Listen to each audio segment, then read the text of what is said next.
ஹல்லேலூயா. ஆண்டவராகிய இயேசு கிறிஸ்துனுடைய இனிதான நாமத்தில் யாவரையும் வாழ்த்துகிறேன், வரவேற்கிறேன். எத்தனையோ பேருக்கு அது பாக்கியத்தையும் கிருபையும் ஆண்டவர் வாழ்க்கையை தந்திருக்கிறார். அந்த கிருபையை நினைத்து நம்ம கடவுளுக்கு நன்றி சொல்லலாம். நான் ஒரு ஊழியக்காரன் அல்ல, நான் ஒரு வியாபாரி. அதில் ஆண்டவர் ஒவ்வொரு நாட்களும் செய்த நன்மை சில காரியங்களை பார்க்கும்போது கடவுள் சாட்சியாக வாழணும், மகிமையாக வாழணும்னு சொல்லி ஒரு எண்ணத்தில் தான் இந்த காரியத்தை செய்கிறேன். அதனால் முறைப்படி நம்ம ஐயாமார் மாதிரி பைபிள் காலேஜோ எங்கேயும் படிச்சுட்டு வரல. ஆண்டவர் கொடுத்த கிருபை, ஆண்டவருக்கு ஞானம், ஆண்டவர் மாற்றம் இல்லை, ஒரு அன்பு என்னை ஏவின அப்படின்னால. அது மாத்திரமில்லை, இன்றைக்கி நம்ம மத்தியில் வந்திருக்கிற திருச்சி தஞ்சை பிஷப் ஐயா சந்திரசேகராவுக்கு நன்றி செலுத்துகிறேன், அவங்க அம்மாவுக்கு நன்றி செலுத்துகிறேன். ரெண்டு பேரும் அருமையான பாடகர். ரெண்டு பேரும் சும்மா கர்நாடக இசையில் ரெண்டு பேரும் பாடினா பார்த்தீங்கன்னா இந்த திருமணத்துக்கே கிடைச்ச பெரிய புண்ணியம் வாய்க்கணும்னு நினைப்பேன். கடைசியில் ஒரு கடவுள் சித்தமான நம்ம குருவான ஒரு 5 நிமிஷம் டைம் கொடுப்பான்னு நினைக்கிறேன். உங்களுக்கும் ஒரு பாட்டு ரெண்டு பேரும் பாடுவாங்க, பாட்டு கேட்டு பாருங்கள், கருத்து நல்லா இருக்கும், வழி நடத்தும். ஒரு நாள் காத்துருங்க, என்றைக்கும் வீட்டுக்கு சீக்கிரம் போயிடும் இல்லை. மோசே 40 நாள் புசியாமல் குடியாமலும் 2 முறை காத்திருந்தான். ஒரு நாளைக்கு 24 மணி நேரம். அவன் காத்திருந்த நேரம் 1960 மணி நேரம் காத்திருந்தான். முகமே பிரகாசமாக இருந்தது. அவள் யாரும் முகத்தை பார்க்க முடியல, அவ்வளோ மகிமையாக இருந்தது. காரணம் கேட்டால் ஆண்டு சமூகத்தை காத்திருந்ததுனால தான். ஆண்டு சமூகத்தில் நம்ம வாரத்தை ஒரு நாளைக்கு தான் காத்திருக்கோம். இந்த ஒரு நாள் கருத்திருக்கும் மகிமுள்ள நாளை கழிக்கணும். மகிமுள்ள நாளை கழிப்பது மாத்திரமில்ல, சாட்சியுள்ள நாட்களை கழிக்கணும். கர்த்தரை ஆஸ்வதிக்கட்டும். தலையில தாழ்த்தி ஆண்டு நோக்கி பார்க்கலாம். ஆண்டவரே, எங்களோடு கூட இருக்கட்டும் ராஜான்னு கேட்கலாமா? ஒவ்வொரு நம்ம கூடி ஆண்டவர் நம்ம வழி எடுத்து போகிறார். இஸ்ரவேலை காக்கிறவர் உறங்குறதும் இல்லை, தூங்குறதும் இல்லை. கர்த்தர் உன்னை காக்கிறவர். கர்த்தர் உன் வலது பக்கத்தின் நிழலாக இருக்கிறார். பகலில் வெயிலாகிலும் இரவின் நிலமாயிலும் உன்னை சேதப்படுத்துவதில்லை. கர்த்தர் உன்னை எல்லா தீங்கு விலக்கி காப்பார். அவர் ஆத்துமாவை காப்பார். கர்த்தரும் போக்கையும் வார்த்தையும் இது ஒன்றுக்கு என்னை காப்பார். அவன் பார்க்கலாமா? நல்ல தகப்பனே, இந்த காலை வேலைக்கா சமூகத்தில் நன்றி ராஜா. எத்தனையோ பேர்கள் அந்த பாக்கியத்தையும் கிருபையும் வாழ்க்கையில் தந்தீங்கப்பா. அந்த கிருபைகளுக்காக கூட நன்றி சுவாமி. அடியானை மறைத்து வெளிப்படுங்க. வந்திருக்கிற மக்களுக்கு ஒரு ஆறுதலான வார்த்தையை தாங்க. நீங்கள் பேசுங்க, நீங்கள் பேசுங்கப்பா. அடியானை மறைத்து வெளிப்படுங்க. இயேசுவின் நாமத்தில் ஜெயம் எடுக்கிறேன் நல்ல பிதாவே, ஆமேன், ஆமேன். ஆண்டவராகிய இயேசு கிறிஸ்துவினுடைய இருமான நாமத்தில் யாவருக்கும் நன்றி செலுத்துகிறேன். நான் திருநெல்வேலியில் லேசகட்டியாக இருக்கேன். அதுவும் நம்ம சந்திரசேகர் திருச்சி தஞ்சை டைஸுடைய பிஷப் எங்களுக்கு டைஸில் கொஞ்ச காலங்கள் கமிஷனரியாக இருந்தாங்க. அவர் இந்த காலங்கள்லாம் பொற்காலங்கள், அதுதான் நினைப்பேன், பொற்காலங்கள் நினைப்பேன். கர்த்தருடைய மகிமையை வழிநடத்திட்டோம். இன்றைக்கு கர்த்தருக்கு பிரியமான வாழ்க்கை வாழும்படி எனக்கு கிருபை ஆண்டவர் தந்திருக்கிறார். இன்றைக்கி வறுமைக்கு கிறிஸ்தவனுடைய மறுமொழி, அதான் இன்றைக்கி தலைப்பு. வறுமைக்கு கிறிஸ்தவன் என்ன செய்யணும், எப்படிப்பட்ட மனுஷனாக இருக்கணும் அப்படின்னு சொல்லி வேதத்தில் வாசிக்கிறோம். வேதத்தில் வாசிக்கும் போது நீதிமொழிகள் 10-15 வாசிங்கன்னா, ஏழைகளின் வறுமை அவளை கலங்க பண்ணணும். ஏழை வறுமை கலங்க பண்ணணும். இன்றைக்கி கிறிஸ்துவ நம்முடைய வழி எப்படி இருக்குது, எப்படிப்பட்ட வழியாக இருக்குது யோசித்து பார்க்கணும். 1 ராஜாக்கள் 11 ராஜாக்கள் 4 வாசுபதி என்ன, 2 ராஜாக்கள் 4 வாசுபதி என்ன, ஒரு ஏழை தாய், புருஷன் இறந்துட்டா, ஊழியக்காரன், 2 பிள்ளைகள். கடன் கொடுத்தவன் என்ன கேட்குறான், கடனை திருப்பி தரியா அல்ல ஒரு 2 பிள்ளைகளையும் அடமானமாக தரியான்னு கேட்குறான். இதம்மா ஆண்டோடைய சமூகத்தை காத்திருந்த மகள், தேவ சமூகத்தை காத்திருந்த மகள். வேதத்தில் வாசிக்கும் இல்லை, லூக்கா 10 கடைசி வாசிக்கும் போது, மரியாள் தன்னை விட்டு ஈடுபடாத நல்லவங்கை வாழ்க்கையை தெரிந்து கொண்ட மகளை போல் வாழ்ந்த மகள். வாழ்ந்த காரணத்தினால தீர்க்கதரிசி எலிசாட்ட போய் கேட்குறா, ஐயா என் புருஷன் இறந்துட்டான், அவன் எப்படிப்பட்ட மனுஷனாக இருந்தால் உங்களுக்கு தெரியும். ஒரு நல்ல ஊழியக்காரன், உண்மையான ஊழியக்காரன் வாழ்ந்தான். இன்றைக்கு அவன் இறந்துட்டனால பிள்ளைகளை இறந்துட்டு, என் 2 பிள்ளைகள் கடனை வாங்க, 2 பிள்ளைங்க எடுக்கிறதுக்கு கடன் கொடுத்து ஆசைப்படுறான், நான் என்ன செய்யட்டுன்னு கேட்டான். அப்போ தீர்க்கதரிசி சொன்னார், உன்கிட்ட என்னம்மா இருக்குன்னு கேட்டார். எனக்கு ஒரே கூட எண்ணெய் தான் இருக்குன்னு சொன்னான், வேறு ஒன்றுமே என்கிட்ட இல்லைன்னு சொன்னான். இப்போ அவர் சொன்னார், ஒரே காரியம், பக்கத்து வீட்டு அயல் வீடு எல்லாம் போய் எல்லாத்தையும் கேட்டு வெறும் பாத்திரத்தில் கேட்டு வாங்கிக்கோ, அந்த ஒரு குடம் எண்ணெயை எல்லா பாத்திரத்தையும் ஊற்று, நிறைஞ்ச பிறகு அதை கொண்டு விற்று உன் கடனை அடைன்னு சொன்னார். அதுபோல் தம்மா 2 பிள்ளைகளையும் வீட்டில் கூட்டி கொண்டு வச்சு கதவு பூட்டி உள் பக்கம் தாழிட்டு கொண்டு அந்த எண்ணெயை ஊற்றுறா. எல்லா குடம் ரொம்புது. கடைசியில் தன் மகனை கூப்பிட்டு கேட்குறா, இன்னொரு பாத்திரம் இருக்கான்னு கேட்குறா. பாத்திரம் இல்லைம்மான்னு சொல்கிறான். எண்ணெய் நின்று போச்சுது. அநேக நாட்களுக்கு முன்னாக பிரதர் தினரையா டிஜிஎஸ் தினையா இருக்கும்போது நான் உங்கள்கிட்ட கேட்டேன், ஐயா ஒரு ஸ்டோரி சொன்னீங்களே, நடந்த சொன்னீங்களே, அது எப்படி ஏன்னு கேட்டேன். ஆமாம் தம்பி, ஒரு ஏழை ஊழியக்காரன், அவன் 3 பிள்ளைகள், நல்ல உண்மையான ஊழியக்காரன், வாழ்ந்தான். திடீர்னு மரிச்சு போயிட்டான். மரிச்சு போனோடனே பக்கத்துக்கு தள்ள மற்ற ஊழியக்காரங்க அவன் கட்டின வீட்டெல்லாம் பார்த்துட்டு ஆசைப்பட்டு அந்த வீட்டு மேலே ஒரு எண்ணம் கொண்டு அந்த மகளை அவன் மனைவியை தொந்தரப்படுத்தி கடன் கொடுத்துட்டாங்க. கடன் கொடுத்து வேண்டாம் வேணாங்க சொல்லி கடன் கொடுத்துட்டாங்க. கடன் கொடுத்துட்டு கடைசியில் கேட்டாங்க, பணத்தை திருப்பி கொடுன்னு சொன்னாங்க. அப்போ அந்த மாதிரி சொன்னாங்க, ஐயா நான் என்கிட்ட ஒன்றுமே இல்லையே, என்கிட்ட இல்லைன்னு தானே சொன்னீங்க, என்கிட்ட ஒன்றுமே இல்லைன்னு சொன்னீங்க. அழுதா, இல்லை பரவாயில்ல, வீட்டை திருப்பி கொடு, என்கிட்ட வீட்டை கொடுத்துன்னு சொல்லி கஷ்டப்பட்டு வாங்கிட்டாங்க. அல்லாமல் உண்மையான மகளாக வாழ்ந்ததுனால, கடவுளுக்கு பிரியமான மனுஷனாக வாழ்ந்ததுனால எல்லாத்தையும் விட்டுட்டு தன் வீட்டை விட்டுட்டு தன் 3 பிள்ளைகளையும் கூட்டிகிட்டு வெளியே போயிட்டா. நோண்டு போகும்போது ஆண்டவரை நோக்கி பார்த்தா. வேதத்தில் வாசிக்கவில்லை, சங்கீதம் 34:5 வாசித்து பார்த்தீங்கன்னா, அவரை நோக்கி பார்த்த முகங்கள் பிரகாசம் அடைந்தன, வெட்கப்பட்டு போனதில்லை. அதே போல் அவர் நோக்கி பார்த்ததுனால ஆட சொன்னார், இவர் வழியே இல்லை. திடீர்னு சொல்லி அந்த வீடு வாங்கின மனுஷனுக்கு அவர் ஊழியக்காரங்க வாழ்க்கையில் உண்மை இல்லை. ஏன் உண்மை இல்லைன்னு சொன்னா, வேதத்தில் வாசிக்கும் போது 2 ராஜாக்கள் 4:10-9 வாசித்தீங்கன்னா சுனேமியால் சொல்லுவா, தன் புருஷனை பார்த்து சொல்லுவா. எது சொல்லுவான்னா, இவர் பரிசுத்தவான் என்று காணுகிறேன். யார் பரிசுத்தவான்? எலிசாத்துக்கு சொல்லுவா, பரிசுத்தவான் காண்றேன், எப்போ வேணாலும் வீட்டில் தங்கட்டும், ஒரு மேலறையும் நாற்காலியும் போடுவோம், குத்துளுக்கு வைப்போம், கட்டில் போடுவோம், எப்போ வேணாலும் தங்கட்டும் சொல்லி சொல்லுவா. அப்படிப்பட்ட ஊழியக்காரங்க வாழ்க்கை இன்னைக்கு இல்லை. உண்மையான ஆட்கள் இல்லை. காரணம் கேட்டால் வேதத்தில் வாசிக்கிறோம், நீதிமொழிகள் 28:20 வாசித்து பார்த்தோன்னா, உண்மையுள்ள மனுஷன் பரிபூரணமான ஆசீர்வாதத்தை பெறுவான், ஐஸ்வர்யனுக்கு தீவிக்கிறனும் ஆக்கிரைக்கு தப்பான். அன்னைக்கு மனுஷன் பணத்தை நோக்கி தான் ஓடிக்கிட்டு இருக்கான், அழிவை நோக்கி ஓடிக்கிட்டு இருக்கான். ஒரு வாரம் இல்லாத வாழ்க்கை, ஒரு தரிசனம் இல்லாத வாழ்க்கை, ஆண்டவருடைய வாழ்க்கையை பற்றி அர்ப்பணிப்பு இல்லாத மனுஷன் வாழ்ந்துகிட்டு இருக்கான், ஒரு தாகம் இல்லாத மனுஷனை வாழ்ந்துகிட்டு இருக்கான். ஏதோ வாழ்றான், அவன் கிறிஸ்தவன். அவன் நினைக்க நம்ம கிறிஸ்தவனா வாழ்ந்துட்டா கடவுள் நமக்கு எல்லா விதமான விடுதலையும் தருவாரு. வேதத்துல வாசியும் இல்லை. 2 தீமோத்தேயு 4:7 வாசிக்கும் போது, நல்ல போராட்டத்தை போராடினேன், ஓட்டத்தை முடித்தேன், விசுவாசத்தை காத்துக்கொண்டேன், எனக்கு நீதிக்கிடம் வைக்கப்பட்டிருக்குது, நீதி உள்ள நியாய கர்த்தர் அண்ணன் தருவான்னு சொல்லி நம்பிக்கிட்டு இருக்கான். நீங்க நிறைய பேர் நீ ஏமாத்தரமான ஊழியத்தை செய்துக்கிட்டு கடவுளுக்கு பிரியமில்லாத வாழ்க்கை வாழ்ந்துகிட்டு எப்படியோ வாழ்ந்துகிட்டு இருக்கான். இது வாழ்க்கை இல்லை. நீ வாழ்ற வாழ்க்கை ஒரு வாழ்க்கை தான். உலகத்தை ஒன்றும் கொண்டு வந்தது இல்லை. உலகத்தோட கடந்து போது ஒரு மனுஷனும் ஒரு பொருளையும் எடுத்து சொல்ல முடியாது. எந்த வருஷம் ஒரு பொருளை எடுத்து சொல்ல முடியாது. வாழ்ற வாழ்க்கை தேவனுக்கு பிரியமான வாழ்க்கையா, உண்மையுள்ள வாழ்க்கையை ஆண்டு சொன்னார்ல, வலதுகைக்கும் இடதுகைக்கும் வித்தியாசம் தெரியாத 1,20,000 பேருக்காக நான் மனஸ்தாபப்படாமல் சொல்லி ஒரு புத்தி கட்ட தீர்க்கதரிசி யோனாவின் ஆண்டவர் இணையப்பட கண்ணீர் விட்டு அழுதார்ல. இன்னைக்கு இந்திய தேசத்துல வலதுகைக்கும் இடதுகைக்கும் வித்தியாசம் தெரியாத 4.5 கோடி ஜனங்கள் வாழ்ந்து, எத்தனையோ கோடி ஜனங்கள் தெய்வம் எல்லாம் தெய்வம் என்று அழிஞ்சுக்கிட்டு இருக்காங்களே, இவங்களுக்கு நான் மறித்தேனே, உலகத்தை சிந்தனை, நீ எப்படிப்பட்ட வாழ்க்கை வாழ்ந்துகிட்டு இருக்க, எப்படிப்பட்ட காரியம் வாழ்ந்துகிட்டு இருக்க, யோசிச்சு பார்க்கணும். நான் நேற்று பத்திரிகையில வாசித்தேன். பத்திரிகையில ஒரு செய்தியை எடுத்து கட் பண்ணி வச்சேன்.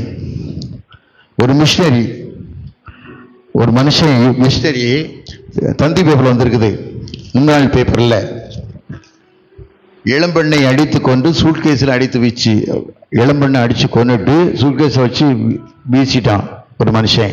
இவர் இன்ஜினியர், பேர் மணிகண்டன். வாலிப பையன் தவறான வாழ்க்கை வாழ்ந்து கடவுளுக்கு பிரியமில்லாத வாழ்க்கை வாழ்ந்ததுல பட்ட கஷ்டம். அது மாத்திரம் இல்லை, தேனி பக்கத்தில் முல்லை பெரியார் அணை இருக்குது. அந்த அணை கட்டின யாரு கேட்டேன், பெனிகின்னு கேட்ட ஒரு மிஷினரி தான். அவர் ஒரு மிஷினரி தான். அவரும் இதே தந்தி பேப்பர் வந்தது தான்.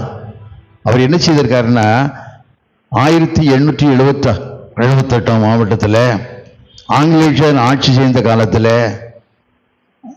மெட்ராஸ் மாகாணத்தில் தமிழ்நாட்டில் பெரும் பஞ்சம் ஏற்பட்டது. உணவு இல்லாமல் ஏராள மக்கள் இருந்தனர்.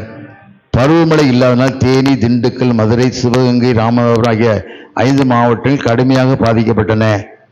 பாசன நீர்நிலைகள், அணைகள் உருவாக்கி தண்ணீரை சேமித்தால் மட்டுமே பருவமழை இல்லாத காலங்களில் கூட உணவு உற்பத்தியை பெருக்கி பஞ்சத்தை தவிர்க்க முடியும். அரபிக்கடலில் நோக்கி வீணாக பாய்ந்து கொண்டிருந்த காட்டாற்று வெள்ளத்தை தடுத்து நிறுத்தி தமிழகத்துக்கு தண்ணீர் கொடுக்கும் வகையில் முல்லை பெரியாறு அணையை திட்டம் உருவாக்கப்பட்டது. இங்கிலாந்து இராணுவ கர்னலும் பொறியாளர் இன்ஜினியருமான ஜான் பென்ஹுய் இந்த அணையை கட்டி ஈடுபட்டார். கரியாள சோழன் கட்டிய கல்லணை போல் தொழில்நுட்பம் பற்றி ஆராய்ச்சி செய்த ஆங்கில பொறியாளர் ஆர்தர் காட்டன் நல்ல திட்டத்தை தீட்டி சில காரியங்கள் செய்தார். கல்லணை பற்றி ஆண்டறிக்கை படித்த பென்னியின் தமிழர்கள் கட்டுமானத்துக்கு பயன்படுத்திய சுண்ணாம்பு ஆன காக்கி கல்லை கொண்டு வந்து முல்லை பெரியாறு அணையை கட்டினார். கடுமையான வானிலை, வனவிலங்கு அச்சுறுத்துதல், நோய் தாக்குதல் முல்லை பெரியாறு அணை கட்டுவதற்கு போதுமான 483 பேர் தன் உயிரை தியாகம் செய்த 483 பேர். இதுல நிறைய ஆங்கிலேயர்கள் செத்துருக்காங்க. 18/10/1895 ஆண்டு முல்லை பெரியாறு அணையில் இருந்து தமிழருக்கு தண்ணீர் திறக்கப்பட்டது. முல்லை பெரியாறு அணை உறுதியும் தொழில்நுட்பமும் பொறியியல் அதிசயமான கருதப்பட்டது. அணையை கட்டி 5 மாவட்டங்களுக்கு தண்ணீர் கொடுத்ததற்காக நல்லடக்கமாக தென் தமிழக மக்கள் தங்கள் வீட்டு குழந்தைகளுக்கு ஜான் பென்ஹி என்ற பெயரை இட்டனர். இவர் இன்ஜினியர் தான், இந்த பையன் ஒரு இன்ஜினியர் தான். நினைச்சு பார்க்கணும், வாழ்க்கையில் ஒரு அர்ப்பணிப்பான வாழ்க்கை, ஒரு தியாகமான வாழ்க்கை. இவன் நினைச்சு பார்த்துருப்பானா? முடிவு எப்படி வரும்னு நினைச்சு பார்த்துருப்பான். மனுஷன் அறியாம ஓடிக்கிட்டு இருக்கான். மனுஷன் வாழ்க்கை எப்படி முடியும், எப்படி நடக்கும் சொல்ல முடியாம ஓடிக்கிட்டு இருக்கான். ஆண்டவர் கொடுத்த காலத்தை பயன்படுத்தி கடவுளுக்கு பயமுள்ள வாழ்க்கை நீ வாழனா பிரயோஜனமே கிடையாது.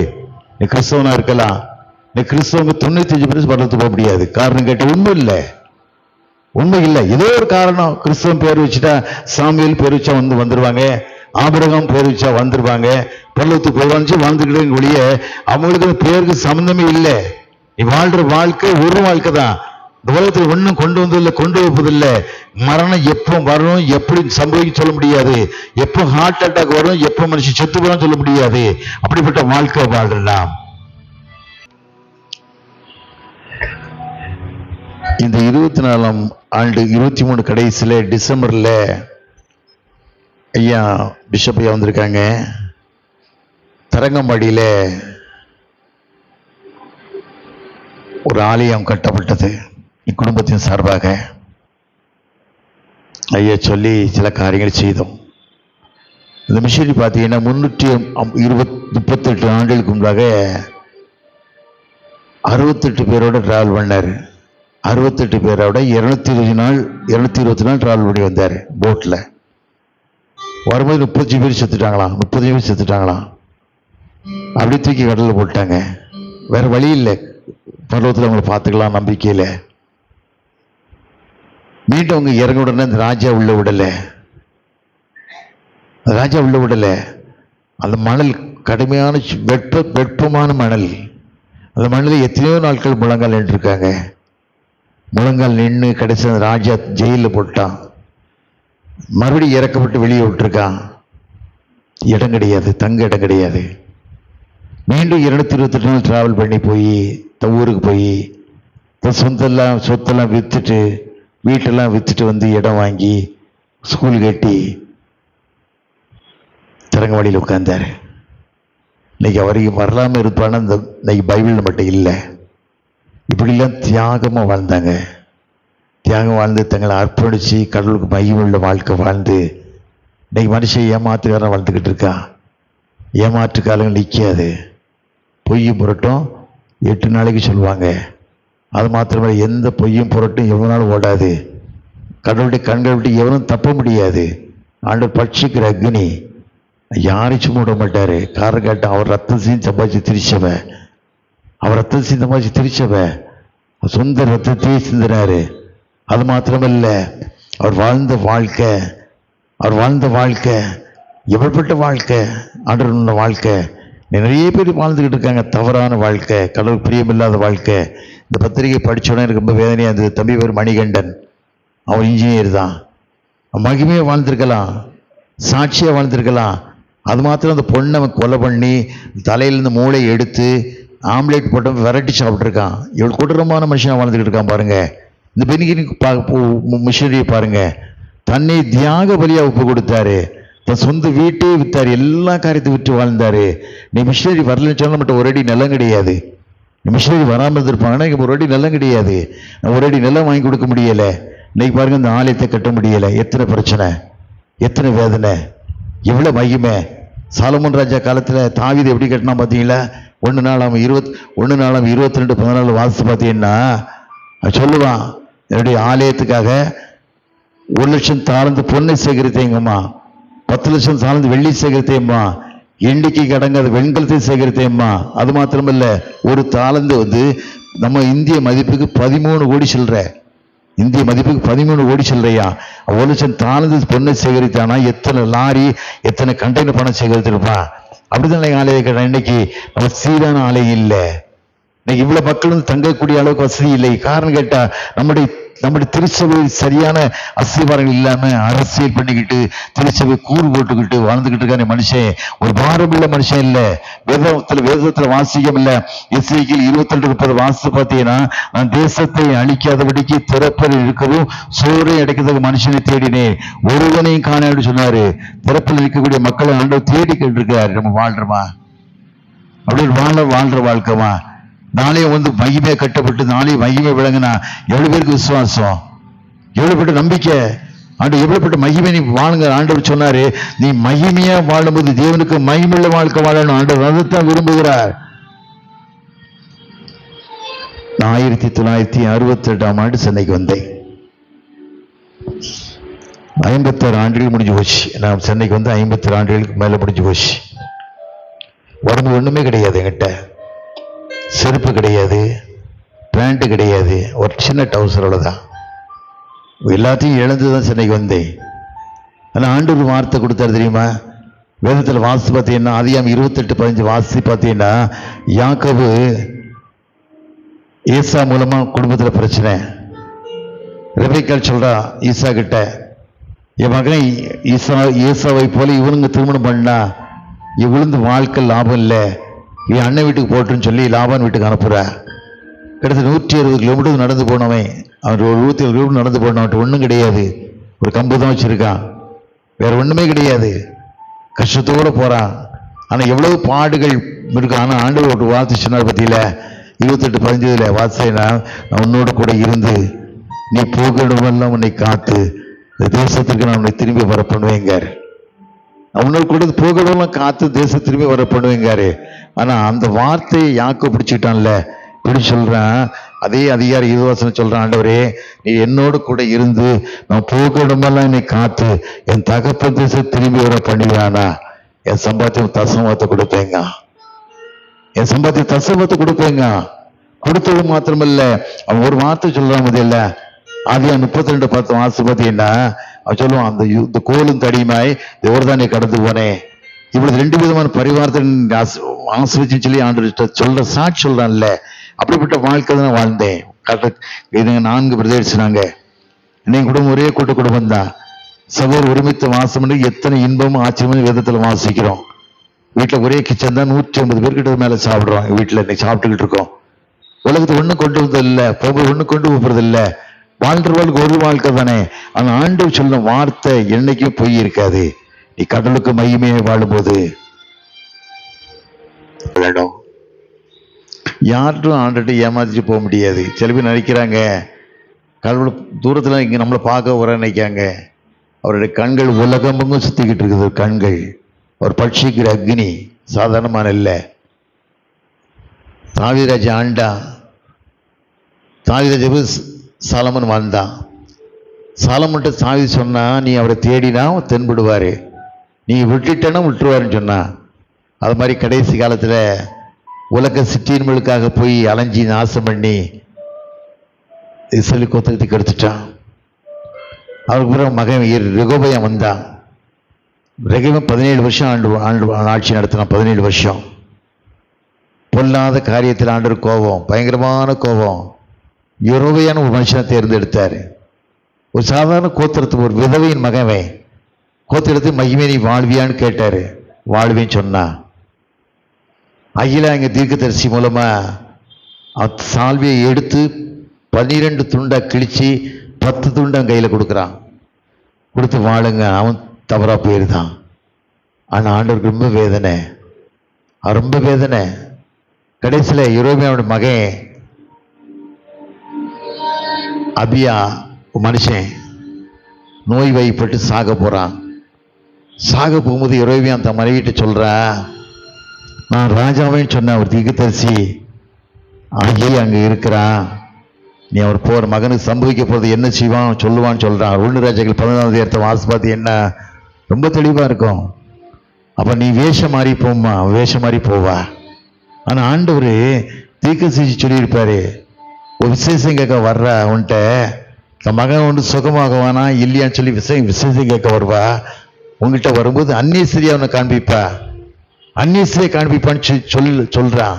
அதே போல அந்நியஸ்திரியா அவன்கிட்ட போறா.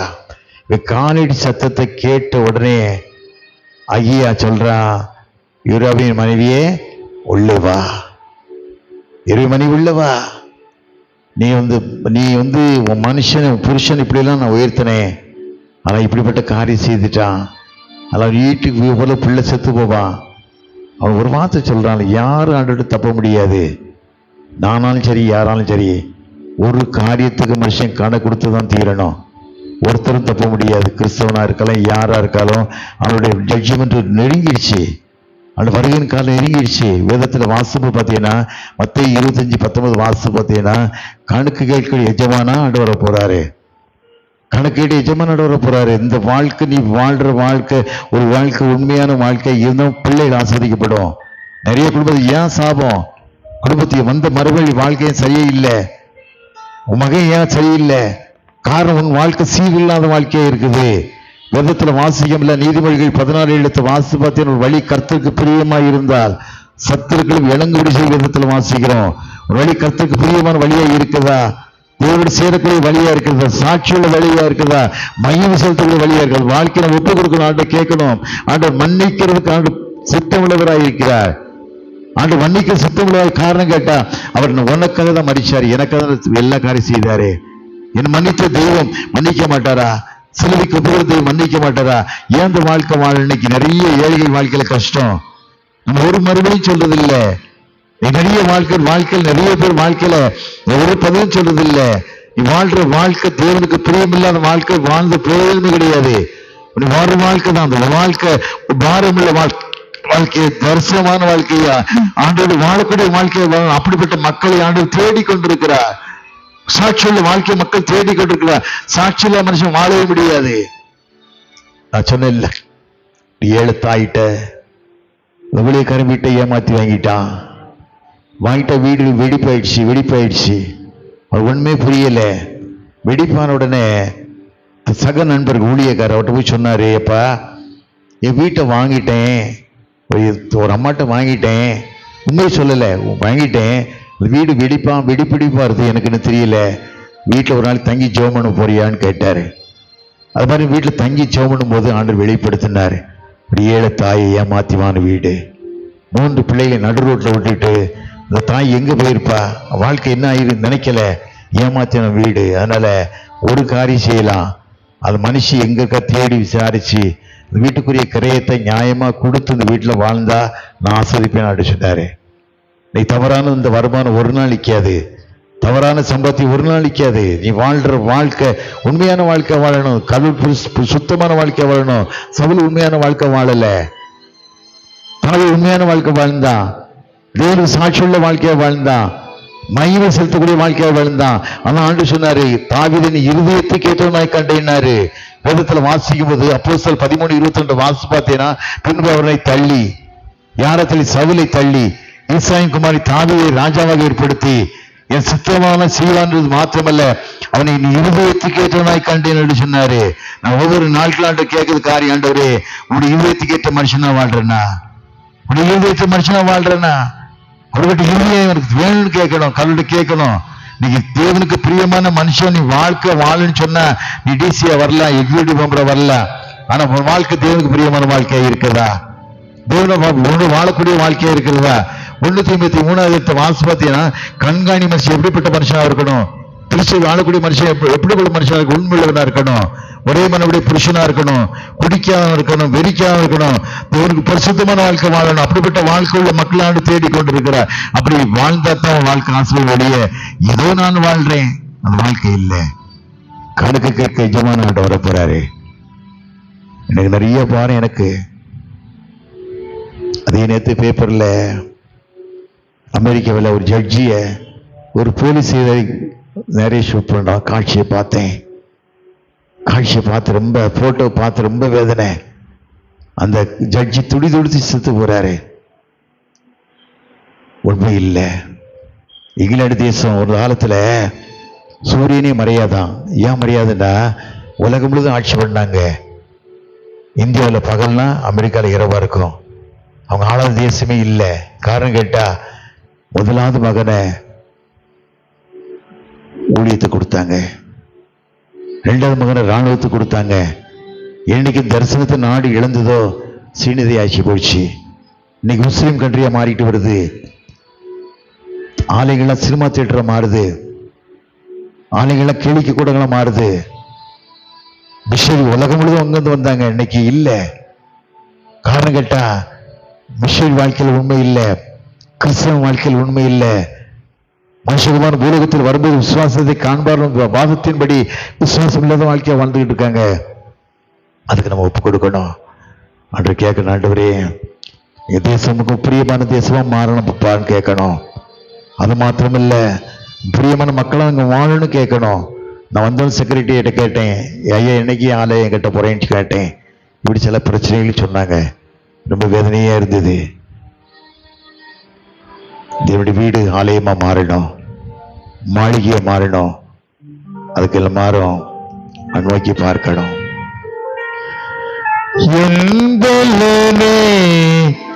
என் கோட்டையே ஆராதனை உமக்கே,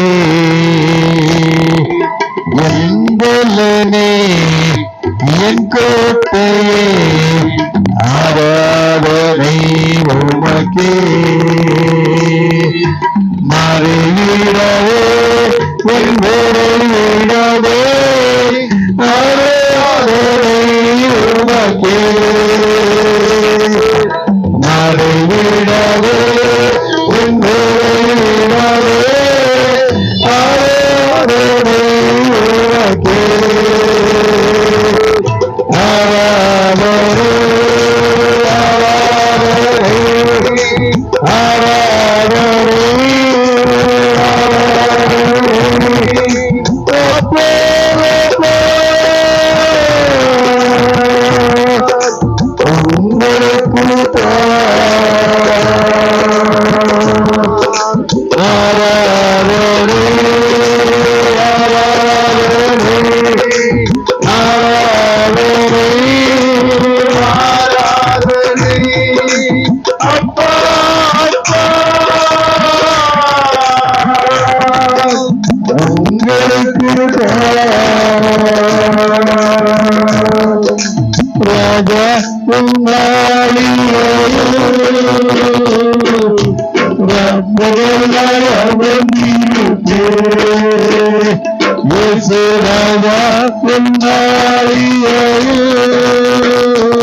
நோக்கி பார்க்கலாமா அப்படி கேட்கலாமா? ஆண்டவரே என் தேசமுக்கு பிரியமான தேசமும் மாறணும் பாப்பா.